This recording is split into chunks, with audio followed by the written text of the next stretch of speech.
Mike from HyperRacing here again to talk to you about our new array nut.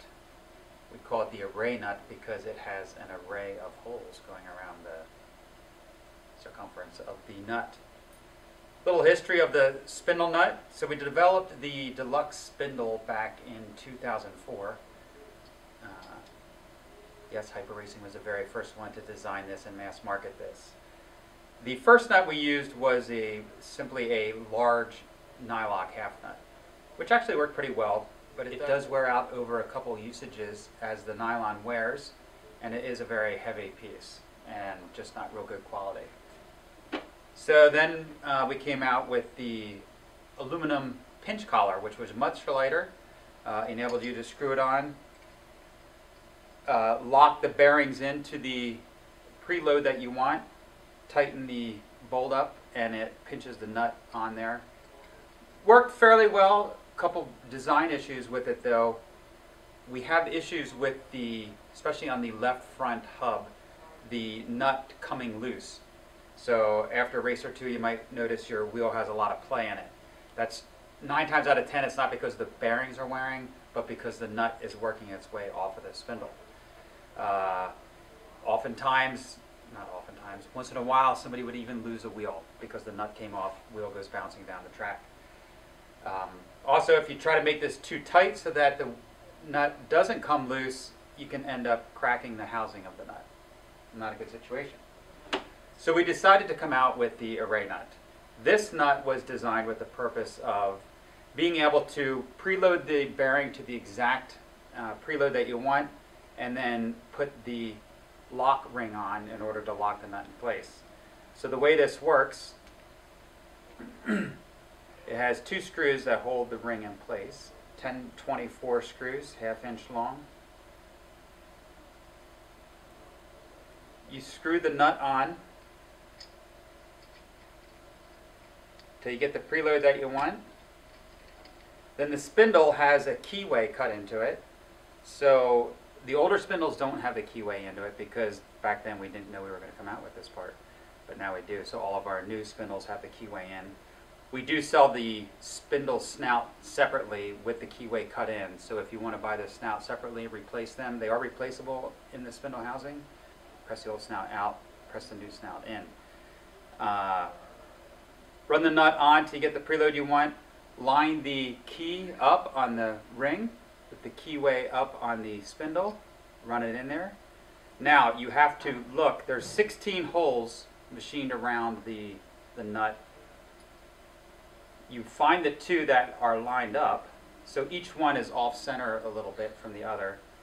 Find the 2 that line up, and you screw your screws in. The 2 opposing each other will be lined up together. Screw that in, lock the nuts in, make it tight, and the nut cannot move then because the ring is locked in the keyway. Pretty neat design. Guaranteed the nut can never come loose. The nut will never wear out. That's it. Thank you.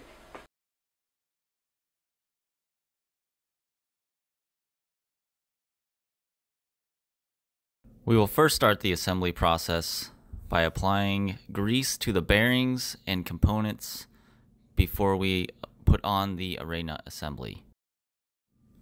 We like to apply the grease. We use Daylube nano ceramic grease. It is a highly stable. The shear stability of this grease is amazing. You can pretty much use it on any application you got on your car, the whole car.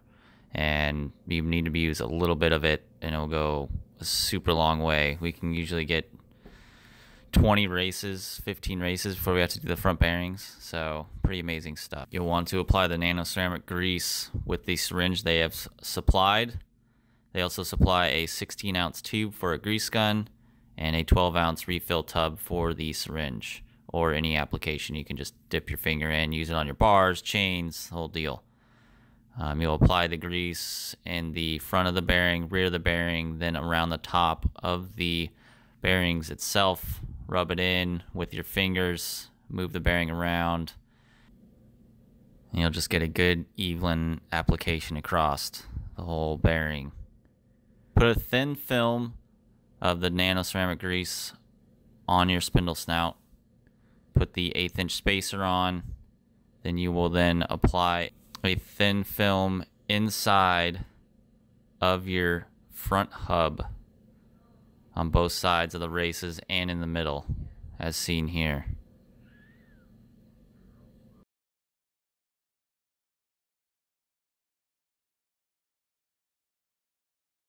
You will then put the seal bearing on the back. Make sure the seal is completely sealing against the race.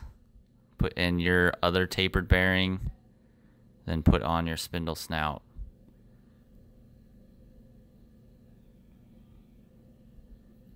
Spin it to get the grease spread around inside the bearing.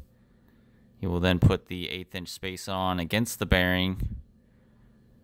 Next step will to be put on the array nut itself. Go ahead and thread that on.